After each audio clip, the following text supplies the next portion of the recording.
समझ नहीं सकते। हमारे अंदर इतना शऊर नहीं है, इतनी अक्ल नहीं है, इतनी दानाई नहीं है, इतनी फहम नहीं है कि हम शुहदाए इस्लाम की जिंदगी को समझ सके। लिहाजा मोहतरम हज़रात, कुरान मुक़द्दस की ये आयत करीमा हयातुश शुहदा के बारे में कैसी शानदार जानदार गवाही दे रही है। गौर कीजिए, शहीदों का दर्जा नबियों के दर्जे से कम है, शहीदों का मर्तबा नबियों के मर्तबे से कम है, शहीदों का रुतबा नबियों के रुतबे से कम है, शहीदों का ओहदा नबी के ओहदे से कम है। लेकिन जब अल्लाह तबारक व तआला की बात और नारे बेमिसाल किताब कुरान मुक़द्दस जो है शहीद को जिंदा कह रही है, छोटे को जिंदा कह रही है, अदना को जिंदा कह रही है, कम मर्तबे वाले को जिंदा कह रही है। सीने में आका का आलम क्या होगा इस कुरान मुक़द्दस की इस मशहूर मारूफ आयत करीमा से हमारे नबी की हयातुन नबी का मसला भी हल हो गया। इसीलिए अहले सुन्नत वल जमात वाले अकीदा है कि हमारे सारे नबी जिंदा थे, जिंदा है और जिंदा रहेंगे। इसीलिए से आला हज़रत इरशाद फरमाते हैं, तू जिंदा है बंदा, तू जिंदा है बंदा। मेरी चश्मे आलम से छिप जाने वाले, मेरी चश्मे आलम से छिप जाने वाले और बरसता नहीं है देखकर अपने रहमत फतों पर भी बरसा दे बरसाने वाले, फतों पर भी बरसा दे बरसाने वाले। मतलब कर बोलिए एक बार सुभान अल्लाह। हज़रात गिरामी, ये शहीद इस तरीके से जिंदा है जिन इमाम हुसैन का हम यहाँ पर जिक्र करने के लिए मौजूद है, आए हुए हैं। मैं आपको बताऊंगा कि इमाम हुसैन रज़ियल्लाहु ताला अन्हु को 1000 साल से भी ज़ायद इस दुनिया से शहीद हुए हो गए हैं। लेकिन आज भी हम सुन्नी मुसलमान अगर सच्चे दिल से इश्क़ व मोहब्बत के साथ इमाम हुसैन से आज भी मदद मांगे तो अल्लाह के फज़ल व करम से हम गुनाहगारों की मदद के लिए इमाम हुसैन आज भी हाजिर होंगे। और कैसे हाजिर होंगे हज़रात, हम अपने नबी को सिर्फ जिंदा ही नहीं मानते हैं बल्कि हम अपने नबी को जिंदगी बख्शने वाला पैगंबर मानते हैं। हम अपने नबी को सिर्फ जिंदा ही नहीं मानते हैं बल्कि मुर्दों को जिंदा करने वाला रसूल मानते हैं।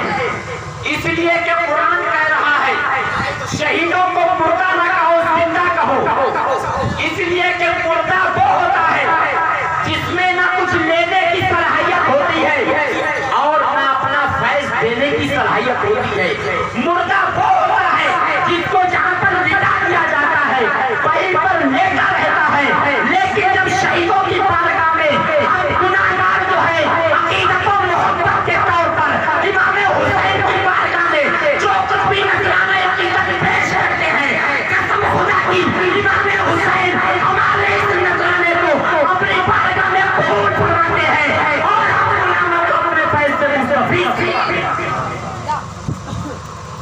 हज़रात जरा गौर कीजिए कि इमाम हुसैन किस तरीके से अपने गुलामों को फैज देते हैं और किस तरीके से अपने गुलामों की मदद करते हैं।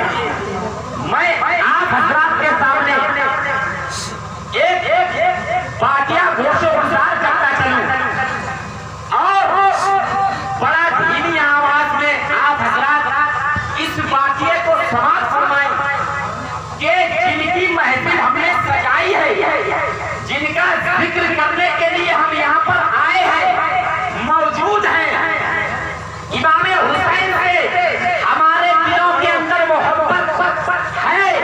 इसीलिए हम इमाम हुसैन की मोहब्बत का हक अदा करने के लिए अपने नरम नरम बिस्तरों को छोड़कर, अपनी चारपाइयों को छोड़कर इमाम हुसैन की महफिल को सजाने के लिए यहाँ पर हाजिर हुए हैं। उनका फैज लेने के लिए हम हाजिर हुए हैं। और मैं आपको बताऊं कि इमाम हुसैन रज़ियल्लाहु ताला अन्हु अपने गुलामों की मदद कैसे करते हैं, अपने गुलामों को फैज कैसे देते हैं।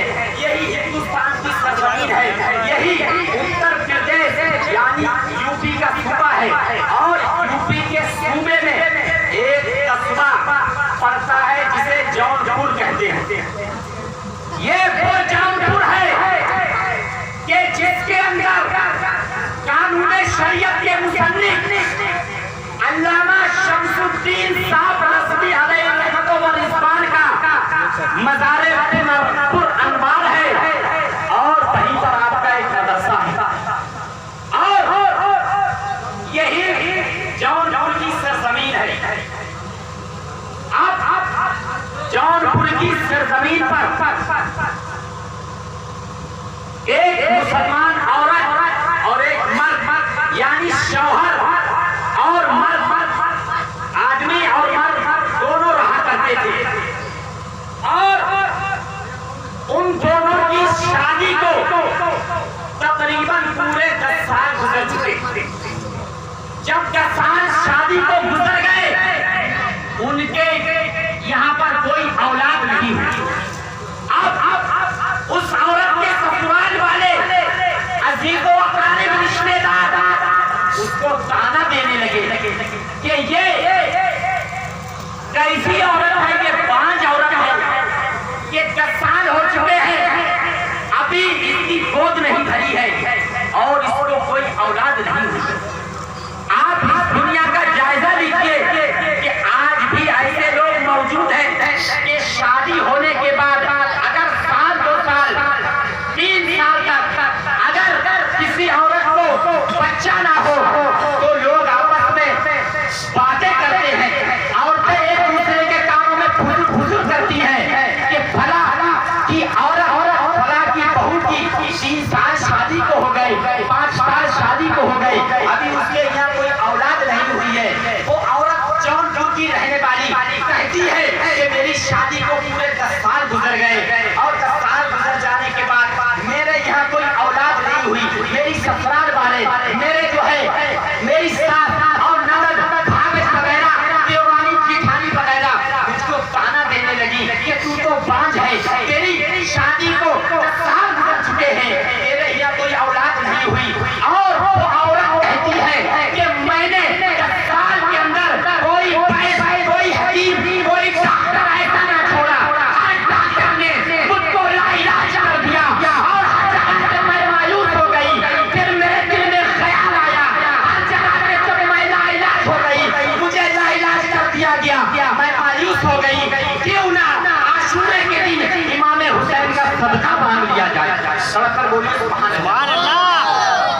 जब हर एक डॉक्टर ने वैद्य हकीम ने उसको लाइलाज कर दिया और आज भी हम तमामी हजरात जब डॉक्टर या हकीम वैद्य वगैरह हमको लाइलाज कर देता है कि इस बीमारी का कोई इलाज नहीं है तो हम अल्लाह वालों के दरवाजे खटखटाते हैं।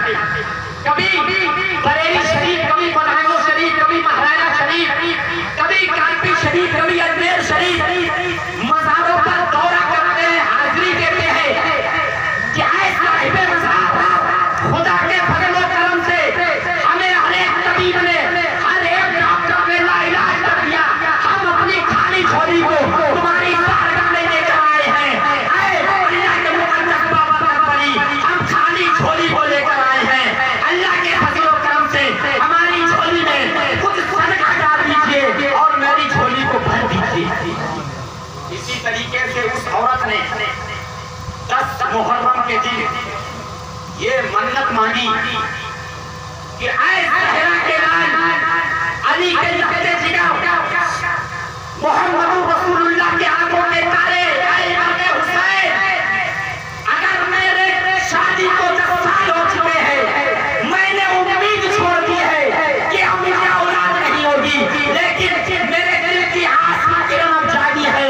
मैंने जो है आपका सदका मांगा है, अगर आपका सदका मुझे मिल गया और मेरे घर औलाद हो गई तो हर साल 10 मुहर्रम के दिन अपनी उस औलाद के बराबर चांदी का सिक्का तोड़कर गरीबों में सदका करूंगी। मचल कर बोलिए सुभान अल्लाह। चांदी का सिक्का तोड़कर गरीबों में सदका करूंगी। जब उसने 10 मुहर्रमुल हराम को आशूरे के दिन इमाम हुसैन का सदका मांगा और जब दूसरा साल लौट कर आया तो अल्लाह के फजल और करम से उसकी गोद में इमाम हुसैन का सदका आ गया।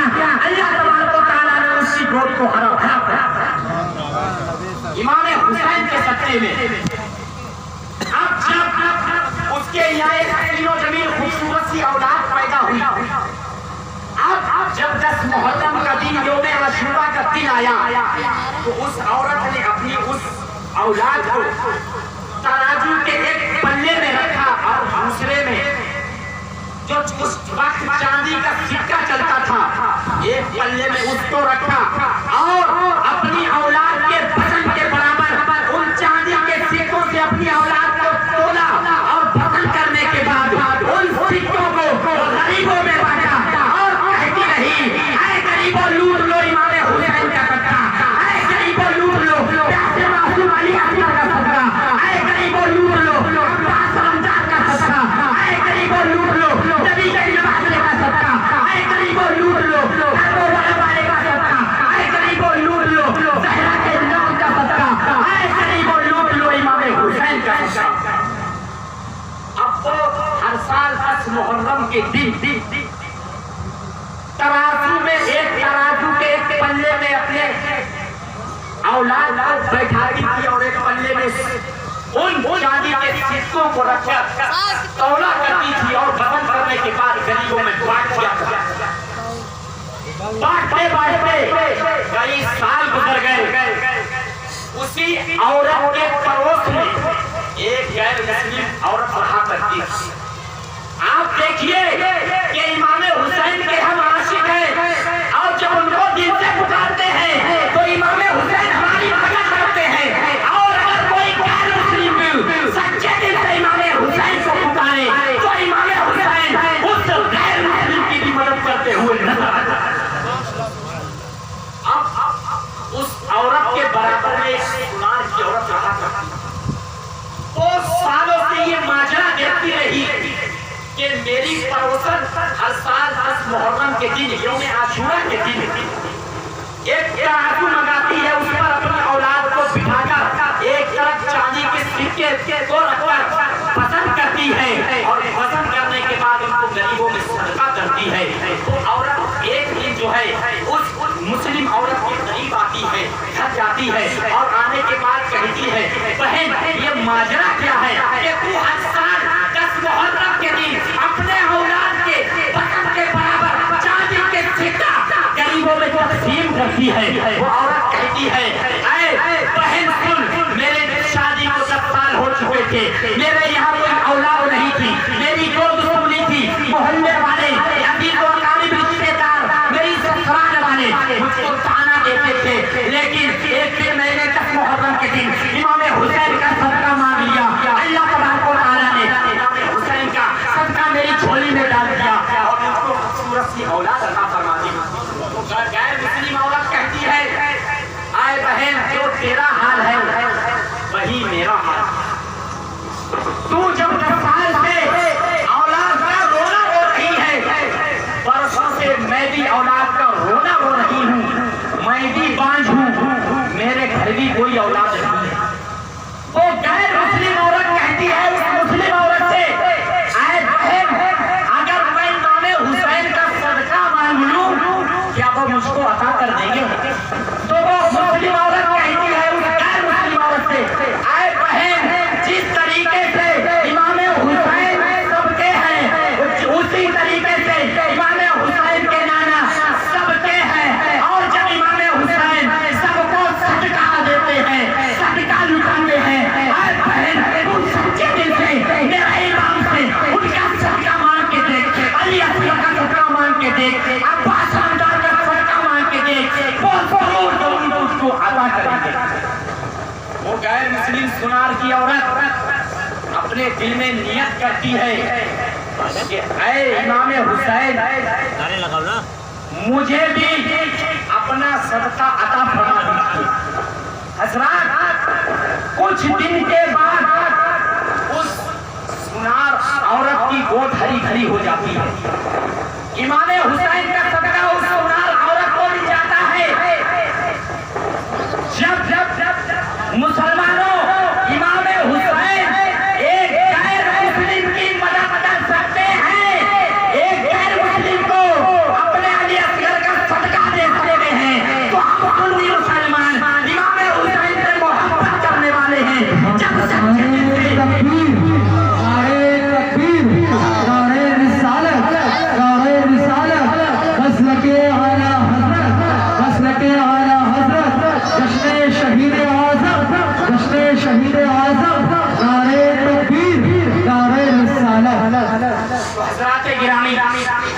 अब उस सुनार की औरत के यहाँ एक बड़ा हसीनो जमील खूबसूरत सी बेटी पैदा हुई। इलाके में उस लड़की के मिस्र कोई नहीं था, और जब वो जवान हुई, आप देखिए कि इमाम हुसैन के मानने चाहने वालों पर जब कोई मुसीबत आती है तो इमाम हुसैन किस तरीके से अपने चाहने वाले की मोहब्बत करते हैं, मदद करते हैं और किस तरीके से मदद फरमाते हैं। हज़रात गिरामी, उस सुनार की औरत लड़की, उस औरत की लड़की जवान हो गई, शादी के लायक हो गई, लेकिन वो इतनी हसीन और जमील खूबसूरत लड़की थी, उसकी बराबरी का कोई रिश्ता नहीं मिल रहा था। पहले जहाँ तक उसने तलाश किया, मियां बीवी ने सुनार की औरत और सुनार ने अपनी बेटी का रिश्ता तय किया, और तय करने के बाद एक जो है एक बड़ा खूबसूरत हसीन और जमील नौजवान के साथ अपनी बेटी का रिश्ता तय कर दिया। और तय करने के बाद जब उसका शादी के दिन करीब आ गए, और जिस दिन उस सुनार की औरत की शादी आने वाली थी, और उसी सुनार के बराबर में एक जो है दूसरा गैर मुस्लिम रहता था, उस गैर मुस्लिम की नियत उस सुनार की औरत पर जो है खराब हो चुकी थी। जब उसको ये मालूम हुआ कि ये सुनार की औरत की आज शादी होने वाली है, इसकी टोली जो है यहाँ से उठकर इसकी ससुराल जाने वाली है, तो जो है वो उसका जो है पड़ोसी लड़का उस सुनार का अपने घर आता है, अपनी माँ से कहता है, अरे मेरी माँ अपने घर को जो है साफ सफाई कर लो, और मैं तेरी बहू को टोली लेने जा रहा हूँ, और मेरे पड़ोस में जो सुनार की लड़की है मेरा उस पर दिल आ गया है, मैं उसकी टोली लेकर अपने घर आऊंगा, और अगर नहीं मानेगी तो तलवार की जोर पर, तलवार की नोक पर उसको मैं जबरदस्ती उठाकर लाऊंगा। इतना कहकर उस तलवार में हाथ लेकर और अपने दो तीन साथियों को लेकर मैदान में जंगल की तरफ निकल चुका। इस तरफ उस सुनार की औरत की टोली जो शादी आई थी और टोली उठी। पहले जमाने में ये जो है सवारी का इंतजाम नहीं था, हर लोग जो है पालकी में बैठाकर दुल्हन को ले जाया करते थे। इसी तरीके से हर लोग जो है टोली में बिठाकर काने पर सवार करके उस हसीनो जमील सुनार की औरत को ले जा रहे थे। तो इसके पड़ोसी लड़के ने, गैर मुस्लिम लड़के ने, जो इस पर आशिक था, जंगल के बीचों बीच पहुंचता है। ये जो है जंगल में छिपा हुआ बैठा था। जैसे ही जंगल के बीच में इसकी टोली पहुंचती है, हज़रात गिरामी आप गौर कीजिए कि इमाम हुसैन किस तरीके से अपने मानने वालों की गैर मुस्लिम हो तो उसकी भी किस तरीके से मदद करते हैं। ये जो है नौजवान अपने साथियों के साथ जंगल के झुंड से, झाड़ियों में से निकलता है, और निकलकर जो है उसकी टोली को घेर लेता है। घेरने के बाद सुनार की औरत और लड़की के थोड़ी देर पहले आया दियन में चला गया, उसको जेल पर बांध देते हैं, और जेल पर बांधने के बाद उस नौजवान सुनार की लड़की पर जो है फौरन जो है उसको घेर लेते हैं, और वो पालकी के अंदर बैठी हुई है।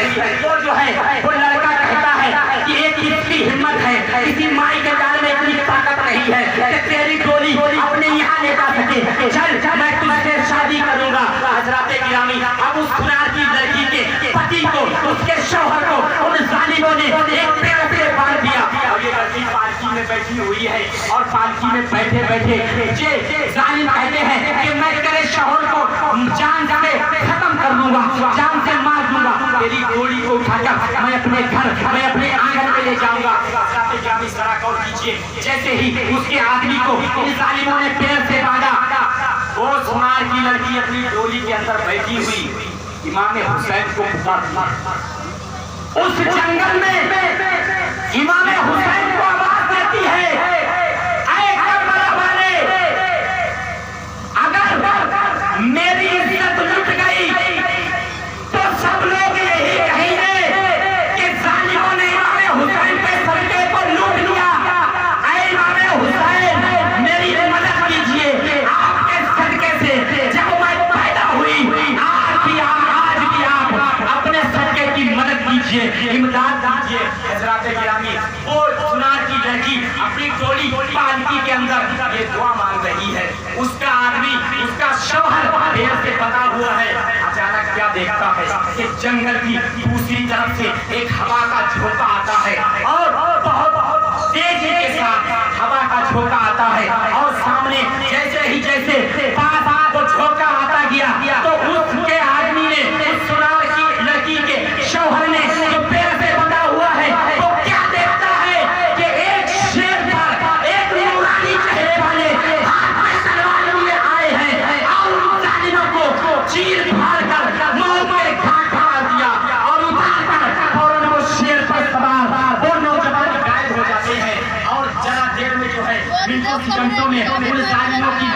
जमीन पर पड़ी हुई है और जो है फौरन जो है उसका शौहर खोलता है। अब खोलने के बाद अपनी बीवी की पालकी के पास आता है और आने के बाद कहता है ये क्या माजरा हो गया, बड़ा ताज्जुब की बात है। वो औरत उसकी बीवी कहती है अरे अभी तक तो तुम बने हुए थे। तो वो उसका शौहर कहता है कि तुम्हें नहीं मालूम जो मैंने देखा है तो तुमने नहीं देखा।